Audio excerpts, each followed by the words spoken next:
Hi అండి. చాలా మంది స్టూడెంట్స్ అడుగుతున్నారండి central America, south America, north America. MBBS in Caribbean islands 30 లక్షలు అయిపోతుంది, 35 లక్షలు అయిపోతుంది. అట్నుంచి అటు free medical fees in America. మేము యూఎస్ఎంఎల్ఈ కోచింగ్ ఇస్తామండి ఫస్ట్ ఇయర్ నుంచే కరేబియన్ ఐలాండ్స్లో అని చెప్పి 30 లక్షలు, 35 లక్షలు, 40 లక్షలు అయిపోతుందని చెప్పారండి. ఆ డిగ్రీస్ వచ్చేసరికి 100% ఇన్వాలిడ్ అండి. ఓకేనండి. ఈ కిర్గిస్తాన్ లాగా నిన్న వచ్చిన న్యూ రూల్స్, ఎన్ఎంసీ రూల్స్ ప్రకారం వచ్చేసరికి కొత్తగా అడ్వైజరీ వచ్చిందండి. ఈ సెంట్రల్ అమెరికాలో కొన్ని కాలేజీలు, ఉజ్బెకిస్తాన్, ఇవన్నీ వచ్చేసరికి ప్రాపర్ స్టాండర్డ్స్ కానీ, ప్రాపర్ ఇన్ఫ్రాస్ట్రక్చర్ కానీ, ప్రాపర్ అసలు రూల్స్ రెగ్యులేషన్స్ ఏవి ఫాలో అవట్లేదండి. Better to skip. ఎప్పుడైనా కిర్గిస్తాన్ అవ్వచ్చు, జార్జియా అవ్వచ్చు, వియత్నాం అవ్వచ్చు, ఈ సెంట్రల్ అమెరికాలో ఉజ్బెకిస్తాన్, అండర్ డెవలప్డ్ కంట్రీస్ ఎప్పుడు ప్రిఫర్ చేయొద్దు.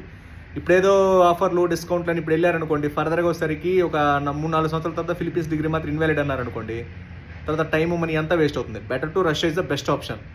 ఓకేనండి. 100% డిగ్రీ వ్యాలిడేషన్ అవుతుంది. The perfect medical university right no available.